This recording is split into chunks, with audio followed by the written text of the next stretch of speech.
Because that's what I've always done for the company. I've always stepped in. Being a captain wasn't a mistake. It was, hey, the company needs somebody in this leadership role here. Committee chair, same thing. When you work for an ambulance company or you volunteer for an ambulance company, everybody that steps in that door wants to be on the ambulance. That's it. You have, give or take personality differences, you have the undivided attention of everybody, or at least the ambulance has the undivided attention of everybody that walks in that door. Yeah. Welcome to the Firehouse, the show dedicated to the brave men and women who serve our community. Hello, everybody, and welcome to the Firehouse on WRHU 88.7. I am your host, Chris Moses, and today, sitting with me in the Firehouse is my boy, Dominic. What's going on, bro? How are you? How's everything? Good. I cannot complain. Listen, so I know who you are, read your bio, and we got a lot to talk about, right? Okay. But I want you to do me a favor for the audience and everyone that's listening. Tell them your full name, tell them what department you're in, and also what ranks you've held. Okay. So my name is Dominic Guida. Say the last name. Guida, G-U-I-D. So I was worried. That's why I just said Dominic, because I was worried about messing it up. That's okay. Dad says Guida. I don't correct him. It's his last name, Your dad says Guida? He does. And it's his last name. I'm not going to correct the man. You're not going to correct his name. Not at all.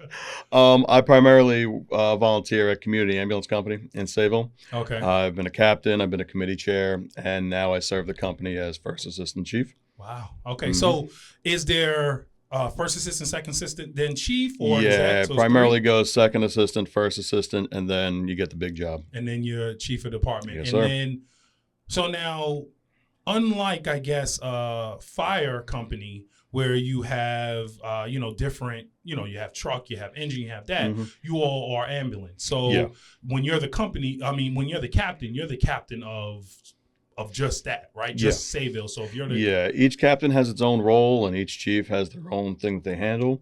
But honestly, everything is ambulance. It's not like ambulance here, hose truck there. It's just straight ambulance corps. Just straight ambulance corps. All right. So listen, how long have you been in?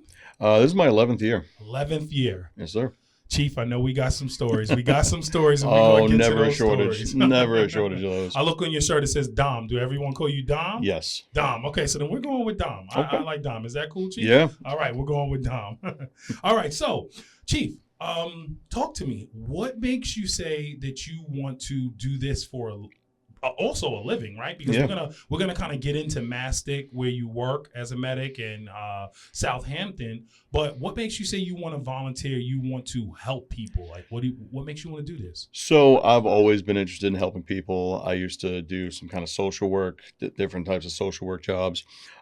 This kind of role, though, is easily the most fun I've ever had. Okay. You get to meet a whole bunch of different people, learn a bunch of life-saving skills. People look to you for help. That's one of the biggest things. It's something I love when people are asking for help and I can do more for somebody that's not having a good day. So, and you're seeing them on their worst day. Oh You're yeah. able to. No one calls us on a good day. Yeah, no one just calls just to say, "Hey, how you doing?" Right? It'd be nice, but no. So, family-wise, is anyone else volunteered? Anyone else in the volunteer services? So my dad was a volunteer fireman, actually, in the 5 towns growing up. Okay. But outside of that, no, I'm the next one to do it. You're the next one to do it. Did you see him doing it? Did you? No, that was years ago. Okay, so you weren't like a Firehouse brat or anything like that. No. So then what? So at what age did you start? I started at 24. At 24. Yes. Okay. So where were you in your life at 24 that says this is the avenue you're going to go to? So, because there's so many different areas to go and you picked this. So little backstory, I was at Dowling College when it was open, RIP. Okay. Yeah. And what happened was I had a friend, his name was Paul, and What's up, Paul? he would run around with Belmore Merrick EMS. Okay. I would hear his crazy stories. I would hear he used to ditch school a little bit. No, not trying to put him on blast, but he used to ditch school a little bit just to go do that. And the excitement that he brought to that made me interested in that. Okay. It wasn't until years later that I was doing different kinds of, like I was talking, I was a social worker before that, case manager, the whole nine. And I was interested in doing more. Honestly, 9-to-5 desk jobs, not for me. Not for you. Cannot sit in. I will fall asleep at a desk. I'm not going to fall asleep at this one, but I will fall That's asleep right. at a desk. And also, I was always a night owl. Okay. And you're talking EMS, you're talking about something that's 24/7. So there's always different hours of the day that pretty much accommodate everybody. It does. All right. So now we're in, you're 24, you're in there. What makes you say you want to go into leadership, right? Because you got to first start as captain. I'm assuming lieutenant first, or is it straight go? So how was the ranking? So the way community ambulance works, you have to have 2 years where you can then be not elected, but nominated or eligible, selected for a lieutenant position, and 3 years to be a captain. Okay. Captain is vote by the membership. Okay. And then after that, chief is you need at least 50% of the membership vote. Okay. So it starts out where you put in for it. You've been writing. You have a camaraderie with people. You help out as much as you can. You kind of establish yourself. And from there, it's like, okay, how has he been doing? Where can we see him going in this company? And do we like the energy that he has or that the person has? And if you come with a good energy and you want to help a lot of people, learn as much as you can, they tend to notice. The volunteers will always notice that. And they'll look to you for leadership. They'll look to you for different questions, different things that they struggle with. And yeah, no, it's honestly, it's a lot of fun. It is. And I've always enjoyed teaching to a degree as well. So do you do that too? Do you teach as well? Okay. Okay. Yeah. And I teach classes. I help with skills. Helping with skills, I think, is my favorite thing because that's where the real work is. That's when you get out into the field, you move the patient, you have to establish some kind of rapport with the patient, and that's where the real work is done. So when you say skills versus what else, what other avenues are there or what other modalities? I'm not sure the word I'm looking for, but when you say the skills part, well, what is the other part? Well, there's the field work. And then there's the administrative work. Okay. You know, the administrative work, that's where you really get into your leadership, your paperwork, your behind the scenes. Okay. And while that's fun, I do enjoy doing the stuff that kind of supports the company from the ground up. The skills, the field work, that's where you're right out there and you're helping the people and you're basically the face of the company. Yeah. You know, when you show up with the ambulance, you're the first contact that a person having a bad day is going to see. So that's right. That's right. Mm-hmm. So you go into being lieutenant, you said, and then 3 years. So I was actually, lieutenant is an option. It's something that the chiefs pick. I actually never ran or never put in for a lieutenant position. When I became eligible, I went right for captain. Captain. Yes. Okay. And that I was voted by the membership twice. And that was really my first. So you've been captain twice? Yes, sir. Okay. And that was really a first experience with leadership duties, responsibilities beyond just showing up, getting the ambulance out. You're in charge of personnel. You could be in charge of equipment. You could be, basically, it's like a behind the scenes role where you are helping put the ambulance together and keep the ambulance together. And if the volunteers have a problem with equipment, personnel, whatever the issue may be, then they come to you and you have to help put everything in order. So the difference between captain to chief. You got to explain. So is this your first time around? Right now you're... Yes, this is my first time around. All right, as chief. so you're yes, second assistant chief? First assistant. First assistant chief. Mm-hmm. So what is the difference from... So the difference being time... captain to chief. The difference being time in the company, and with more time in the company comes just a different maturity level, in a sense. You go from somebody who's just responsible for one or two things to somebody who now oversees the entire operation. You know, my responsibility might be personnel, status changes, bringing people in and out of the company. But honestly, in the absence of 32 or the second assistant chief, I might get a vehicles question. In the absence of 30 or the big job, I might have to step in and represent her vote. So do you work in tandem or do you work with the Sayville Fire Department as well? Like how does that work? So when you have not to cut you off, but a lot of departments they'll have Sayville Fire Department and they have the ambulance, right? They have something emergency company. But do they not have that? And then, or is it still both that you work in tandem? So most of your fire departments have an EMS division or an EMS company. Yeah. The way Sayville is set up is that we have 5 surrounding towns. We have Bayport, Bohemia, Sayville, West Sayville, and Oakdale. The ambulance corps provides an ambulance to each of those fire departments in each of those 4 towns. So it's not like we're a company that's a part of one of those fire departments. Mm-hmm. We just work in conjunction with. If they get a fire, they call us. If we get a car accident where we need the support, they come to us. So. Okay, so you kind of work all together. Imagine that ambulance division of the Firehouse as its own separate entity. Its own separate entity. I like that. Well, Yeah. I mean, you get your own chiefs, you get everything, you know, and you take care of them. This is it. EMS, emergency. This is what we do here. Yes, absolutely. That's it. All right. So, Chief Dom, I know you got some stories. What we got? I know we got some stories, Chief. So, you don't get to Chief without having some good stories. No, not at all. So, Fire is a family-owned company built on trust. Our trucks are standardized models crafted from years of real feedback with competitive pricing, top-tier national dealer network, and lead time in months, not years. We're ready when you are. Proudly based in Milledgeville, Georgia, visit Fouts Fire on social media and drop a comment and let them know that the Firehouse on WRHU 88.7 FM sent you. So backtracking, before I became chief, I was doing this, not so much for a paycheck, but for a professional. I was working at Northwell. Okay. And shout out to Northwell. Yep. That was a lot of fun too. That was something where the experience you get there is unmatched because you're going into the city, you're going into these different areas. And also it's a lot more uniform.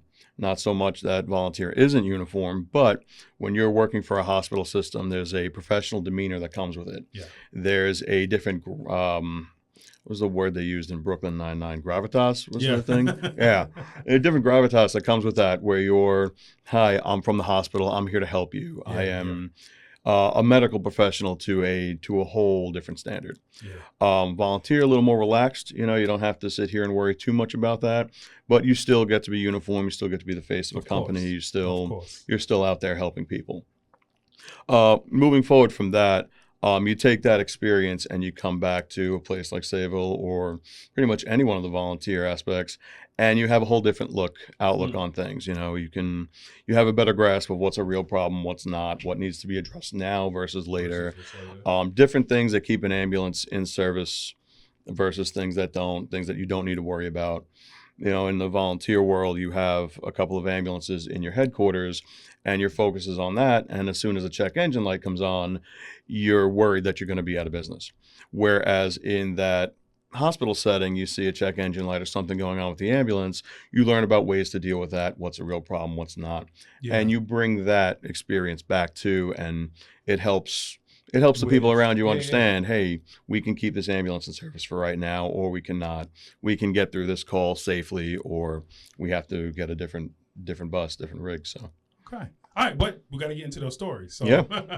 So what do we got? I know you got some good stories of. So one of the things that drove me to run for chief, in addition to, we had another gentleman, phenomenal human being. He decided to step down. He's a sheriff, went to law school. Okay. The vacancy was there.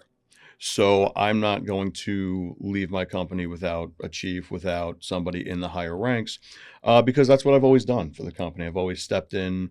You know, being a captain wasn't a mistake. It was, hey, the company needs somebody in this leadership role here. Committee chair, same thing. So becoming a chief, it was stepping up where the company needed somebody. Mm-hmm. Traditionally, you go second assistant chief, first assistant chief, like you climb the ranks. Yeah. For me, going to first assistant chief, it's a little unprecedented. They don't normally have somebody skip the second assistant, go first. So yeah, that's what, even in the beginning, I was like, wait, second assistant? You're like, no, first. No, so skip right there. Yeah, a lot of people ask that question. It's like, how do you do that? Because in the fire service, you can't. You have to do second, then go to first. Mm-hmm. The misconception is that when you go to chief and you skip a chief's position, it's a concern that you don't know everything you need to know. Yeah. And one of the things they'll tell you about the Firehouse is that when you go from lieutenant to captain to chief to commissioner, you know everything about every piece of every part of that building. When you're skipping the second assistant chief position to go to the first one, it doesn't necessarily mean you don't know what 32 does or what the second assistant chief does. Yeah. You still have experience with vehicles. You're still helping out. You know, there's no such thing as that's not my job. You know, you're still helping, you're still knowing, you still have a wealth of experience. You know, regardless of which chief position I'm running for, it's the other volunteers in the company that have seen my time in the company, my experience. They trust me with a lot of different things, and that's something I hold very dear. addition to that, one of the reasons why I wanted to go for chief, I think we spoke a little bit. I have a huge love for anything mental health. Wow. That's the work I used to do. I remember when I was brand new, maybe a year or two with my EMT card. I didn't realize what the mental health is in this industry. I didn't realize where it was. That's not always the greatest thing. Yeah. And one of the dawning moments that I had, and little gruesome, but I'll tell the story. Yeah. No, we want to hear them. That's what we live for here is the stories. So we had a train versus pedestrian. Unfortunately, somebody... Train versus pedestrian. Yes, sir. Wow. Somebody unfortunately decided to take their own life that way. Not fun when that happens. Not that I would expect it to be. Okay. But just the Long Island Railroad, of course. Yes, right? it is. And I'm sitting here, I'm on that scene, and we pronounce the person. And somebody asks, okay, how does the documentation work for this? All right. And I don't want to cut you off, Yeah. but I need to know. I'm a detailed person. Talk to me. So I need to know. You get the call. Yes. I'm pretty sure it's coming in. Train versus person, Yes. whatever. When you get there, the first of all, what is going through your mind? And Adrenaline. what are you seeing? What are you seeing? We want to know. Like, what are you seeing? The first thing that's going through your mind is adrenaline. Okay. No question about it. Especially being a brand new person, that you want to work the arrests, you want to see the big jobs. This could be something big, especially if the person is still alive. Yes. That is one of the worst traumatic type things you can deal with. Mm-hmm. As far as what you're seeing, unfortunately, you have a very, very large vehicle that has unfortunately obliterated a person. So I guess the question is does the train stop? It's going to keep going. So now is he under? Did it keep going and went past him? And then you see like how... So I got so many train. questions. So you get to the scene. Unfortunately, you don't get to see it, or fortunately, however you want to take that, you don't get to see it happen. Right? Of course not. Right. But you get there, and it's a large vehicle that cannot stop on a dime. Okay. So what happens is hits the person, splatters the person, unfortunately, keeps going, and it's a good mile maybe before the train can stop. Okay. So when you come, there's pieces. Unfortunately, yeah. Wow. And that's the thing. And this is what drives me as far as the mental health part of this field. I remember seeing not just this person, but several pieces of this person. And somebody asked me, okay, so how are we going to handle this documentation? Do you want to write it up, what the case was? And without even thinking, intrusive thoughts just took over. And the first thing I said was, I'm going to write a PCR for all 7 pieces of them. And it sounds horrible to say, but something like that is like, okay, wow, did that just come from me? I didn't even know that I could think like right? I didn't even know I could think like that. I didn't know that there's always been like some kind of intrusive thought, people say the first thing comes to their mind. I did not expect that to be said. I did not expect that to come from me. And something like that is a wake-up call. It's like, okay, what is this field doing to me? How much of other people's trauma have I now exposed myself to the point that I am now, doesn't even bother you. Exactly, completely unbothered, unfazed. Okay. So then how do you deal with that? Because you're still in this. So the first thing you got to do is in any kind of leadership position, and it sucks to do, but you got to swallow it. You have to put yourself at the forefront, make sure everybody else on your scene is calm. If no one else is there, or if other people are coming, you have to get on the radio. You have to slow them down. There are people that have been in this field for many years. They might be very good at this. And there are people that are even newer than me at the time. Mm-hmm. They don't need to see. This I don't that. Just because I'm here doesn't mean other people now have to suffer. See this, so stop whatever's coming in. This is a field pronouncement, or what we call a signal. Which 50. Honestly makes sense because I don't need all of you here. There's actually nothing to do. So just looking at this isn't going to help you. There's nothing to do, and on top of that, that's more people that I now need to send to the crisis team, assuming they see that too. And it's not easy. So like I said, the first thing you got to do is swallow it, maintain control of that scene. And then from there, the people that did see it, you got to check in on them. And also remember, and this is not just for when a train hits somebody, this is when you have a car accident, somebody gets rear-ended, somebody goes to the hospital. You don't just have one patient. You have at least 2, Because don't forget, you have the conductor who's traumatized because there's nothing he could do. Yeah. And then on top of that, like, let's talk about car accidents for a second. You have either the person that hit another car, or in the case of a train, how many people do you have on board? Now, I'm not going to go through each train car and assess each and every one of them, but you also now have to look around and say, okay, who saw this? Who's traumatized? How are people doing?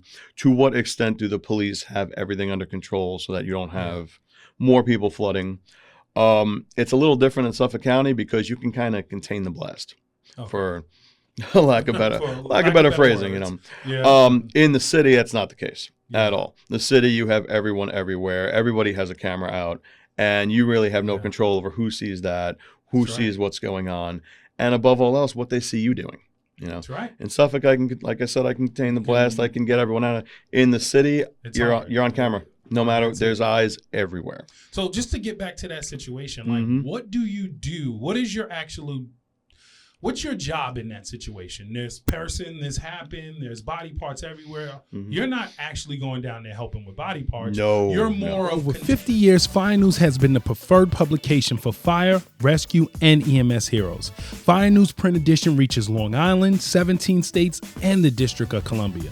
Visit firenews.com to see the latest news, read their digital prints, or follow them on Facebook and Instagram pages. In print, online, on social media, Fire News has you covered. Visit firenews.com. And if you go ahead and go visit on Instagram, please leave a comment and tell them that WRHU 88.7 the Firehouse sent you. Because as much, like this was one of those situations where the train obviously finished that person, and there's nothing else to do. If you get to a scene where that's not the case, you might have somebody with severe traumatic injuries. You know, if you have somebody, we had, and this wasn't me, but years before I joined the company, we had somebody who parked their car on the railroad tracks, you know, completely not with it, didn't realize they did it, and the train obliterated the front part of their car, but the person was fine. Wow. Or at least they said they were fine. So in that instance, you don't have somebody who is obliterated by it, but somebody who has a high risk for injuries if they're not already presenting with them.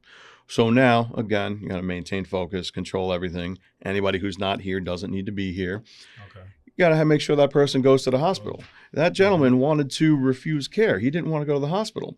And the gentleman that was the lead tech at the time, he retired. He went down to Florida. But at the same time, he told the person, and everybody got a good kick out of it, sir, you can't not go to the hospital. Get hit by a train. He literally said it's in the rules. You get hit by a train, you go to the hospital. Like, because you will get situations like that. That don't want to go. They don't want to go. They don't want to talk to you. They want nothing to do with it. It's like, no, I have to make sure you're okay. But what if they do? Then do they have to sign something like when you're in the hospital, AMA? Like, yeah. So for us, we do have paperwork that we have you sign that states we came here, we did our job. You understand? You refused. You understand that if you don't go to the hospital now and something's wrong with you that we don't see, it could potentially kill you. We have to, for lack of better phrasing, scare the hell out of them to like, hey, this could get really bad. And no different than any other car accident. Once that adrenaline wears off, then what's going to happen? You're going to be sore in the morning. Even if you weren't hit, you could still be sore in the morning because stress presents itself in that way. If you're listening now, go get yourself checked out. So let me kind of bring this to the other side, right? Because I've always wanted to ask this too, of a medic or anyone that's EMT. All-state-itis, that's what they call it, right? How do you deal with, so for our listeners, all-state-itis is the person that gets in a car accident and all of a sudden their back, their neck, everything hurts. Now, you know, obviously we don't know, but there's sometimes you can, I mean, I've been on calls where you can tell, like, this person was fine, and now all of a sudden they're on the floor. Like, so how do you maintain professionalism, but how do you still do your job knowing this person is faking? Like, they're not telling you. It's real, is what it is. Because you'll get not only that, somebody who was fine and now they're on the floor screaming for whatever reason. Yeah. You'll also get those people who were fine, didn't want to go to the hospital, and then some family member comes to the scene, sees the wreckage, and says, "No, go. I think your neck hurts," and you're standing there like, really?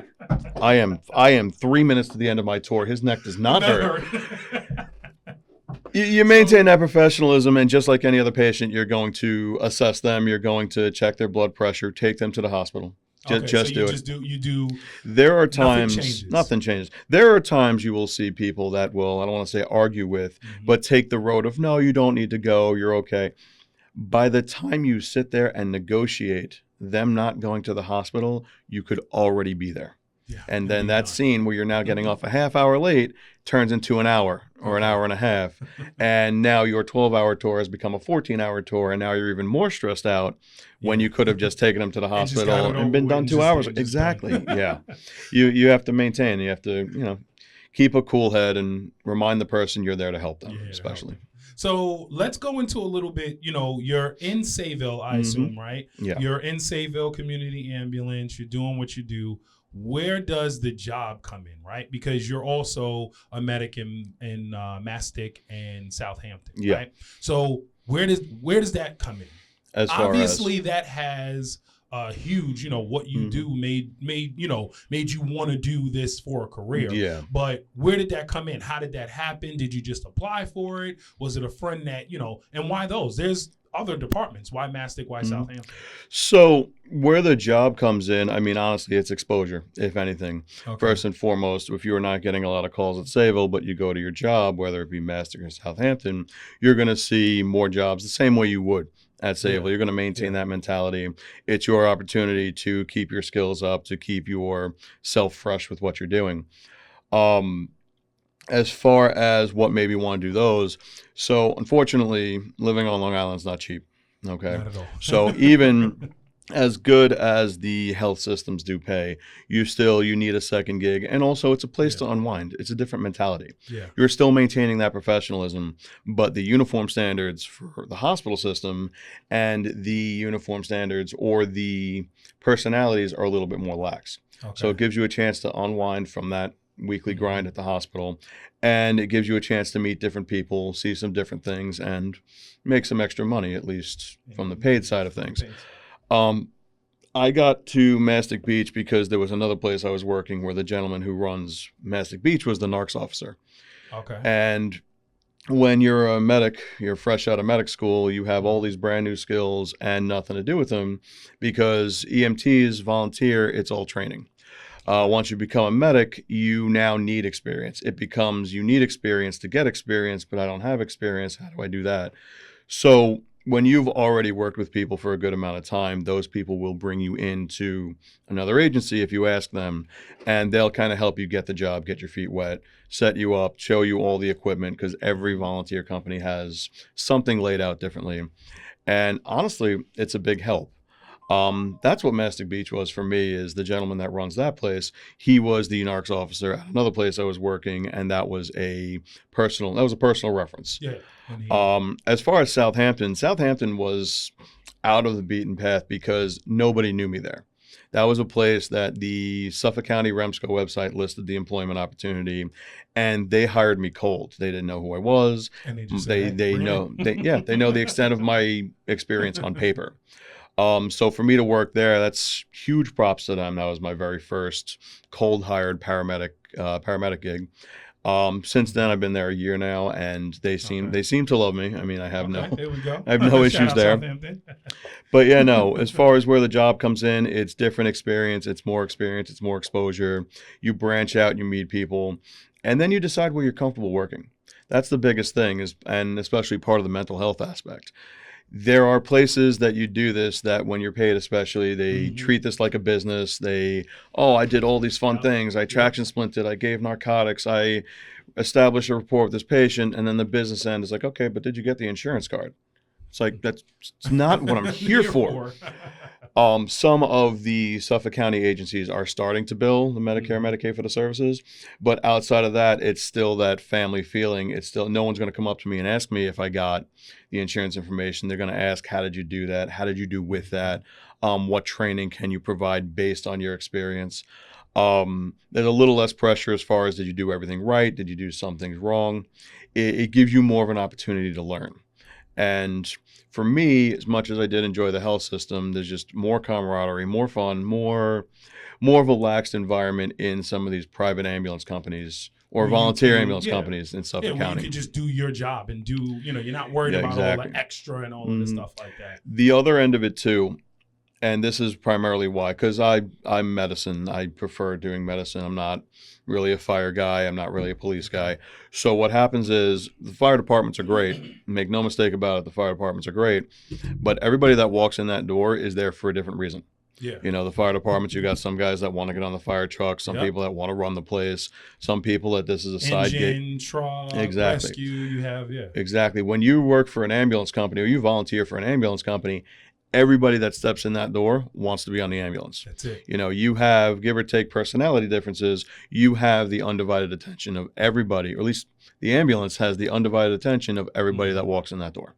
Yeah. And it builds for a more supportive environment, honestly. Okay. So. All right. So before we get into some more questions, we play a game called the Flashover, right? Okay. So we got to get into this game really quick. All right. And I'm going to ask you a couple of questions, right? I'll ask you questions like Android, Apple. You got to give me the answer really quick, right? Okay. But we're going to do TV shows, movies, and a couple of extra questions that I'm going to throw in there, all right. right? See what I got for you. All right, Chief Dom. All right. Are you ready for the Flashover? Hit me. All right. So let's first start. Day or night shift? Which one? Night shift. Night. So immediately. So on both jobs you work at night? Yes. So both jobs you work. Yeah. So you're both jobs at night, and then Sayville during the day. Sayville, I pick up night shifts there when I can too. Okay. The good thing about being volunteer and not just the chief, but I'm what's called a life member, which means I've done 10 years. I'm no longer obligated to pick a schedule. I can, and a lot of people are still encouraged to do that. That's another part of volunteering at the ambulance company. The Firehouse, you listen up, hopefully you make the call. The volunteer ambulance corps, you have a designated 6 hours or 12 hours where you're telling them, hey, I can be here. And if you miss a call or two, you're not going to have to worry about making your numbers, as they talk about in the Firehouse. Okay. Everywhere I've tried to work days just does not. It just does not work. No. And I understand, especially being in this position now, I understand there's a lot that goes into the business end, the administrative end, the running the company end, but that doesn't mean that I've always clashed well with administration, business, the business aspect of it. There's just things that I don't need to stress myself out with. So when you're at night, it's just exactly nights, you don't have work. to exactly. It's just work. You get to show up and do what you signed up to do at night. There's no vendors that are open. There's really not a lot of administration around. There's just you and your partner, and that might be it. You know, and it's there where you learn how to really get the job done. And when you can call for the extra resources all you want, but if they're not coming, then you and your partner now kind of build your own rapport where you have to learn how to MacGyver your way through the job. Yeah. And that's always been fun for me. That's always been a lot of fun for me. All right. So, and I hope I'm saying this right, because I think I see the difference, but maybe I'm not, so you'll explain. Okay. But trauma call versus medical call. There's a difference, right? Absolutely. There is it. So which one would you rather go? Trauma or medical? Which one would go? Of course, you're responding to both, but this is, you have a choice. You have to pick one. Mm-hmm. Which one are you going? So I'm going to take the trauma call. You're going to take the trauma call? I'm going to take the trauma call. I used to, as an EMT, want to take the medical call because I'd want to do more, see more things. Yeah. Somebody might have a different pathology as far as what's going on with them. Once you get out of medic class, you realize that people underestimate the trauma call. People think that a fall is a basic bump on the head. They think a car accident is just whiplash and that's it.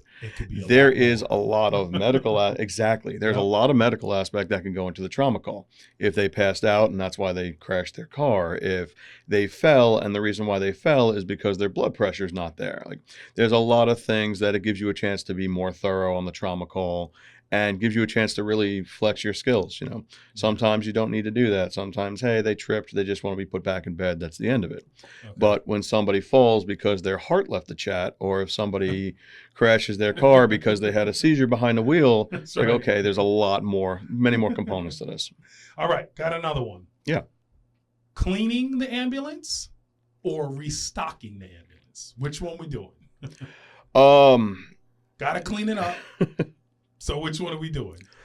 I'm going to go with cleaning it up, which I know sounds crazy because, restocking is fun. Don't get me wrong, but there's a lot of going through everything, making sure nothing's expired, making sure all the right equipment is there. And if pieces go missing, or if the first due ambulance took equipment out of the last due ambulance and now you're stuck in the last one, it's like, okay, that can really put a lot of pressure on what you're doing.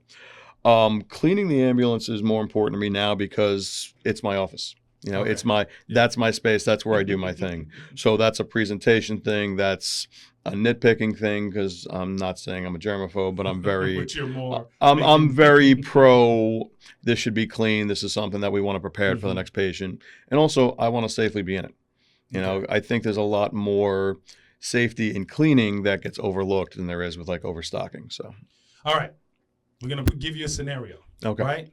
Pull up to the scene. Right. There are two different people. Right. Okay. One of them is pregnant, about to have this baby. Right. It's here. You got to deliver this baby.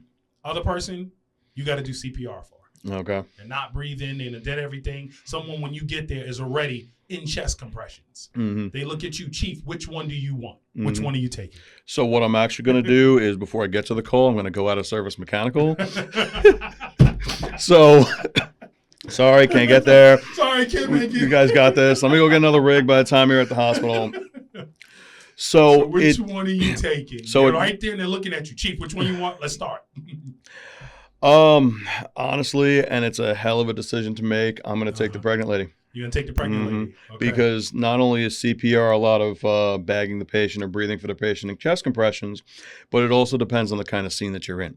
Yeah. So if you have a scene that you have more patients than you have resources, that's considered a mass casualty. That's where you get into your MCIs. Okay. And what happens is, if you get to that scene, let's say you have 5 of the patients that you just mentioned where they each have different things.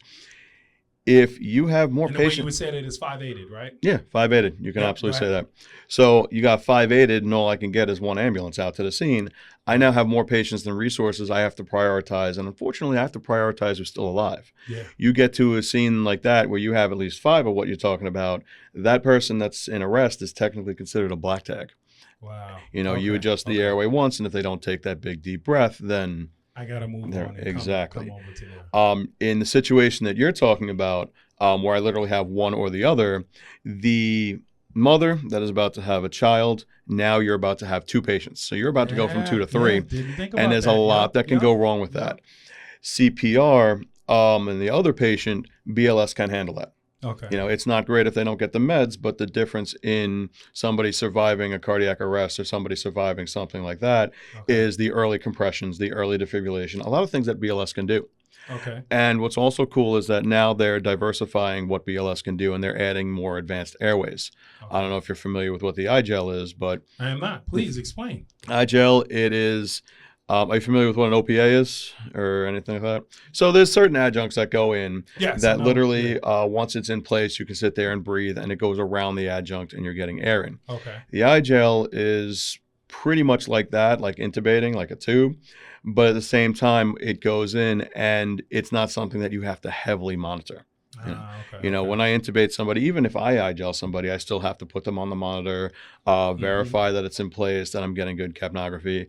But the BLS providers, they could put that advanced airway in. Everything is cut off except the airway, and it makes it easier for them to breathe for the patient. And there's actually, with them having that, there's less of a need for me, because they can now take that along with the compressions and go to the hospital. You take care of the baby. Yeah, I could. Yeah. Again, that's going to turn into 2 patients. That's going to get messy. I didn't even think about that, right? Exactly. It's going to turn into 2 patients. It's like the car accident. It's like the car accident we talked about before. You're always going to have more than one patient. Always possible. Okay. Not just the person that's complaining of pain, but the person who's not complaining of pain yet. As far as the mother and the child, that's going to turn into 2 patients. That can go very, very wrong very quickly. Very quickly. Right?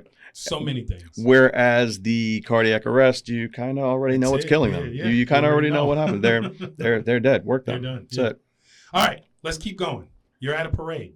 Do you want to drive the ambulance, drive the chief truck, or do you want to walk in the parade full Class A? It is 100 degrees. Pick which one you want, Chief. You got to pick one. I will drive the ambulance in my Class A. Oh, absolutely. Walking is not fun for anyone. I don't know who chooses to do that. Walking's not fun. Running's not fun. There are people that wake up and do marathons by choice. I don't know what's wrong with those people. But no, I will drive the ambulance in my Class A. I will play with the sirens and go wee-woo and make the crowd all happy and whatnot.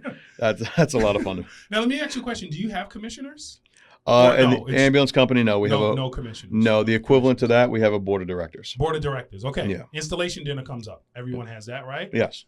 Are you sitting with the board of directors or the probies? You got to pick one. You cannot sit with the chiefs. You cannot sit with everyone. You got to pick either sitting with the probies or the board of directors. Where we sitting, chief? I'm sitting with the probies. All right, Believe sitting with the probies. I love that. That's right. That's the fun right there. They can have a good time. Nothing but love to my board of directors. But when you get those probies, those are the people that are new to the company. They don't know who the leadership is. Right. And no different than if you find out the president came to your town. Okay. Right. When you have somebody from leadership that sits with the new staff and the new crop, it's a different atmosphere. And it makes them feel better, makes them feel like they're a part of the company, which is what you want, because it's that feeling of feeling involved in something bigger than yourself. That keeps them there. Exactly. That keeps them there. The board of directors they're committed. They unfortunately are stuck with that position for the next 4 years. The probationary member is deciding if they want to do this or if they want to go to med school and be done with this. So that's where your retention comes in if you're going to hang out with the newer members. I love that. All right. Got 2 more questions. Well, a couple more questions for you. Go ahead. You have 2 hours before, I guess, a company critique. You're going to, you know, something happened and y'all want to go over it and talk about what's going on, right? 2 hours before, we're going to all do that. And you're the captain. The chief calls it. You're not chief, right? Okay. The chief says we're going to do this critique, right? 2 hours. All right. It's 8 o'clock. What do you have the company do? Do you have them clean up your house, or do you do another training before that? You got 2 hours. So are we cleaning up? We looking at the ambulance? We clean the ambulance? We cleaning the house? Or are you doing another training? Let's clean the house. Let's clean the house. Let's clean the house. That presentation is everything. You know, when somebody comes in, because especially when you have these kinds of critiques or whatnot, somebody's coming from outside the agency, they don't know how you function. And no different than when you go over to somebody's house and it's a complete mess, they didn't even try to clean it up.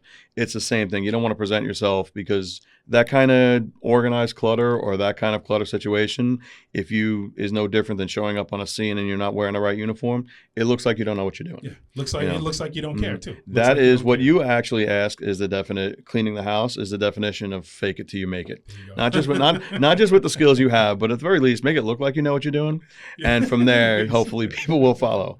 The fun thing about working in a volunteer agency is that there's a lot of training that goes on. These are people that they don't always do this job professionally. They don't always do this job for the amount of hours that you do. So what happens is there's a lot of training that happens. And there's a good chance that any training I could potentially come up with in that 2 hours, they have hopefully already seen or something like that. Also, and I know it sounds weird to say, but I don't want to train my members on one thing, and then 2 hours later the critique comes and the person critiquing now asks us about something else. I've created a bias. I've created a mindset. I've put my members in a situation where now they're caught off guard.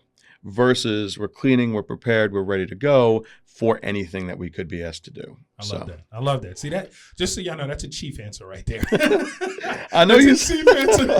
That's a cheap answer. Because you asked what the difference is before. The chief is preparing everything. The captain is doing the preparing. You know, it's literally the work being delegated out. So I love that. All right, let's get into some movies, TVs. Sure. TV shows. Chicago Fire 9/11, 911.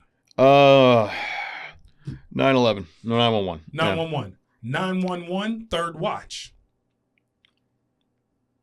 I've actually never seen Third Watch. Okay, so we're going 911 again. Okay. All right. Last one. Third Watch or Trauma? Trauma. We're going Trauma. All right. Now, when we're watching these shows that we see, do they depict what you do, or are some of them like, you know, the Fire shows, Backdraft and Line of 49? It's like, come on, dude. None of this is really happening. Or are they pretty good with what they... See, that's why I'm glad you picked the shows that you did, because if you pick something like House, I'm prepared for House. I know I can sit here and rip that show apart, and I love every minute of it. There's a lot of Hollywood. There's a lot of, there's a good amount of over-exaggeration. You're not going to have somebody who got their head stuck in a refrigerator and then is now getting attacked by bees while they're falling into a pool and a tsunami is hitting. No, that doesn't happen. No, it does not. So there's a lot that goes into it, but there is still a lot that we do see that we do. Okay. You know, controlling the scene, making sure the patient's okay, making sure it is the only patient we have. Some of the interventions that they go for are ridiculous because some people watching TV don't know what they're watching. And it's harder for me to watch a show like that. And somebody's literally, like, I remember one episode of, I think it was 911. The person's on the floor, and the guy goes, "Oh, he's having a bowel obstruction. Get ready to intubate him." And I'm sitting here like, I'm sorry, what? Guy's tummy hurts, and you're gonna put an airway down. No. What are you doing? What are you doing? At the same time, though, somebody's stomach hurts when you get to the scene. You don't want to just get tunnel vision and think that's the only thing wrong with them. Yeah. Out in the field in real life, or use that term for it, somebody, especially a female, having abdominal pain could be having a heart problem. That's primarily how that presents. So the mentality of their stomach's hurting, is their airway okay, is a real thing that we do. Okay. You don't hear it verbalized quite like that in the field, but it is. You just know. It's interesting to watch. Like, I can understand how somewhere down the road, if somebody having a stomach problem eventually goes unconscious, needs to be intubated, sure. But the idea of the fire commissioner or the fire captain coming to the scene and saying, "Okay, his stomach's hurting, get ready to intubate him," it's like, Wait, Mama, no. Oh, no. Slow down. Go back in service. Oh, my God. All right, so I got one more question for you, Chief. In a whole, well, two more questions. Okay. First, in a whole, how has being a part of the volunteer services changed your life? This is something that if you came to me while I was in college, never would have thought I would be doing this. Yeah. I've seen the TV shows. Everybody wants to at least take the PD exam, things like that. But this is something that I never saw myself doing. It's a whole other avenue that I didn't really know existed. It's way different. It accommodates me. You know, I, like we talked about before, I'm not somebody that can sit at a desk. I'm not somebody who could do the 9-to-5 grind. I'm not somebody who can sit there and take what your supervisor says while gritting your teeth. I'm the person that needs to be out there and doing things and meeting people and growing in as many different aspects as I can. And this gives you that. Yes, it does. All right. So last question that I have for you. Yeah. If there is someone that is listening right now and is thinking about, being a medic, being an EMT, doing these things, or someone that is in right now, or Pro B or anything that's in, what advice would you want to give them? What advice would I want to give them? I would definitely tell them to stick with it. Okay. I would definitely tell them to push through, no matter how complicated it might seem at the beginning, no matter how many different avenues that you have, because the fun thing about what I do at Sayville and volunteering for Sayville is that no matter what I do, I can always come back. There's a big family there. Everybody knows each other, wants to see each other succeed, and it doesn't matter what other career aspect I take on. I'll have a place to come back to. I'll have friends who have also been through similar situations. I'll have people that I'll know for life that I can always reach out to if I need literally anything. Listen. So I would tell them to push through it, stick with it. Even if they take on something that they don't have the time to stick with volunteering right now, it is a field you can always come back to, and you can always get your free training from. Yep. And then you have the training. Exactly. There we go. So if you're thinking about it, this is your moment right now. Go ahead and go join. Definitely. Chief. Sir. Thank you so much for coming down to the Firehouse. Absolutely. Is there anything that we're forgetting? Can you shout out Sayville? Is there any websites or any Instagrams that you want to do if someone wants to join? How do they find out? Like, where do they go? What I would recommend, go to communityam.org. Okay. And sign up there on the website. We do a few new member orientations a couple times a year. Okay. And that's where you really get your first exposure to what we do, what this field is like. Okay. There are a lot of people that think that this work is a huge stepping stone or a huge foundation for going on to like medic school or medical school, things like that. And it really is. There's a lot that you learn here that you can take with you. Okay. As far as shout outs, of course, Sayville Community Ambulance. That's no matter where I go in EMS, Sayville was my first spot. That's my home away from home. So I love that. All right. Thank you so much. All right. I hope you all enjoyed that. We just heard from Chief Dom. Say the last name so I can make sure I say it right. Guida, but your father says... He says Guida. I don't know. Which one do we even go with? That man he is one of my idols. He has literally been my biggest supporter since day one. Shout out, Dad. At the very, very least, I am not going to correct his last name. You're not going to correct him at all. All right, Chief. But yeah, so we he is from the Sayville Community Ambulance. We had this show and it was all about his life as a medic and just how he started and where he's going, right? Which is you're going nowhere. nowhere because we said it. You love this. This is what you're saying. So listen, I hope you all enjoyed this conversation. Please like, share, subscribe, do all of those things. I am your host, Chris Moses, and please tune in next week to another great conversation in the Firehouse.